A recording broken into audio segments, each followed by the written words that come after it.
Shalom u'bracha to the ganze Olam, and welcome back. All right, so we are holding Parshas Miketz. We're holding Sheni now. Yosef HaTzadik is brought to the king of Mitzrayim, and Pare tells Yosef, let me tell you my dreams. I need you to interpret these dreams.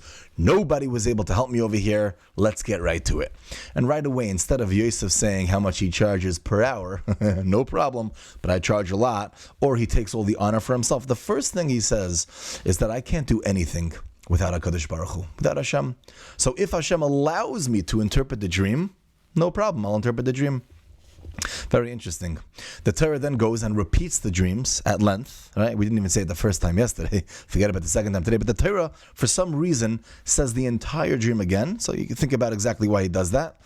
And just to point out that no word is wasted. There's nothing in the Torah wasted. So why would the Torah repeat the dreams? Like we know, we should say, and Pare told him over the dreams that we said a few psukim ago.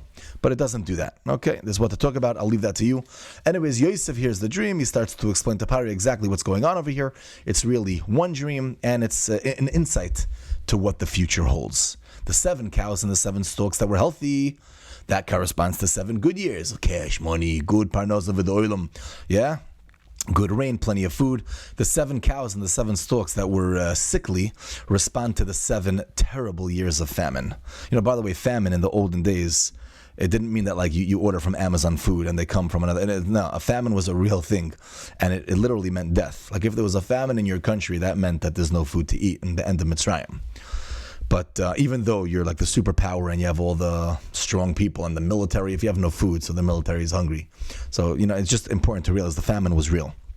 Anyways, Yosef continues, and he says that the reason why you had these dreams twice, like, I'll just say it once. Well, what's the shot I had it twice? Is because it's happening. That's it. It's starting miyad right away. This is not like some future thing after you retire, you go to your mansion over there with your pool and whatnot. No, it's right. It's happening right now. It's going to happen under your rule.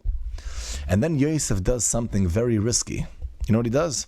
He's like, even though I wasn't told to speak now, I'm going to give you advice. I know I was just in prison. I was just locked up for like a terrible crime, and you know, I'm Jewish, whatever. But I'll tell you what to do. That's what he says. And he gives advice, and we all know the advice that he gave, that you should make a savings account. For the first 7 years, if you save and you have a savings account, then you'll be able to survive the 7 years of famine. And Pare is blown away.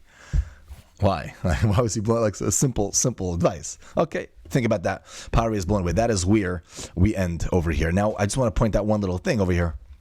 And that is that it's amazing to think about. Yosef HaTzadik, we said yesterday, went through so much. He went through so much. And the first thing he says when he comes out of jail is Hashem. If Hashem, like he's still holding with Hashem. He still says, like, if Hashem allows me, then I'll do it. Pretty fascinating. No matter how hard, no matter what you're going through, always keep Hashem by your side. Have a wonderful day.